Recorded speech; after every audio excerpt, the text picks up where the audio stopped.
আমাদের পার্টির ৭৫তম প্রতিষ্ঠা বার্ষিকী এবং আমরা ব্যাপকভাবে এটা অর্গানাইজ করার চিন্তা ভাবনা করছি। সারা বাংলাদেশে আমাদের থানা উপজেলা ছাড়াও ইউনিয়ন পর্যায়েও আমরা এই প্রোগ্রাম পালনের সিদ্ধান্ত নিয়েছি। প্লাটিনাম জয়ন্তী উপলক্ষে আমরা সবুজ ধরিত্রী কর্মসূচি নিয়েছি। সব জেলা, মহানগর, উপজেলা, থানা, ইউনিয়ন, ওয়ার্ড পর্যায়ে সাধারণ জনগণকে সঙ্গে নিয়ে বৃক্ষরোপণ কর্মসূচি আমরা আমাদের প্রতিষ্ঠা বার্ষিকী উপলক্ষে পালন করব। এখানেও আমরা আলোকসজ্জা বাদ দিয়েছি, কারণ বিদ্যুতের একটা সংকট তো আছে।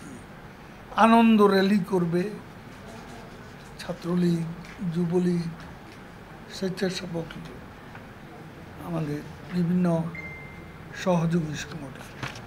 আমরা কিন্তু আমাদের গত জাতীয় সম্মেলন সমস্ত অনুষ্ঠানে বিএনপিকে দেওয়া করি। আমাদের প্রতিষ্ঠাবার্ষিকীতে আমন্ত্রণপত্র বিএনপিও পাবে। এটা আমি বলতে পারি, কোনো অসুবিধা নেই। অন্যান্য রাজনৈতিক দলও পাবে।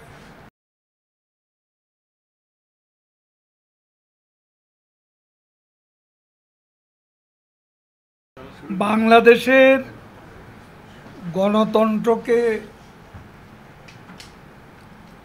৭৫ থেকে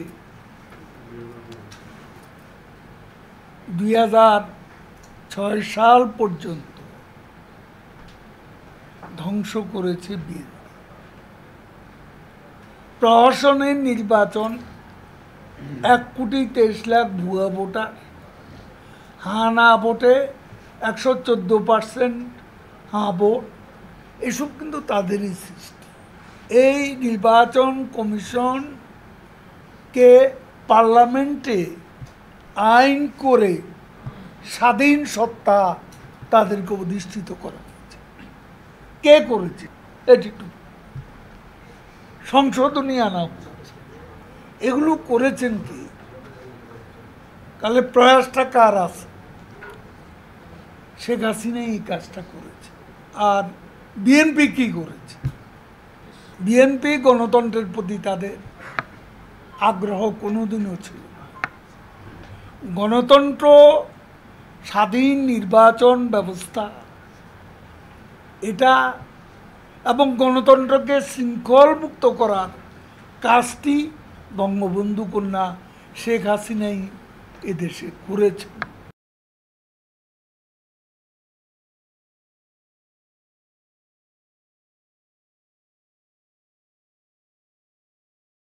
সময় মতো ব্যবস্থা নেওয়া। আওয়ামী লীগে গত জাতীয় সংসদ নির্বাচন, এই নির্বাচনে আমরা কতজন এমপিকে বাদ দিয়েছি, তারপরে ২৫ জন মিনিস্টার এই ক্যাবিনেটে নিয়ে আছে। আমরা যে বলি যে এটা আমাদের অ্যাকশন থাকে কোনো না কোনো, এটা এখনই হবে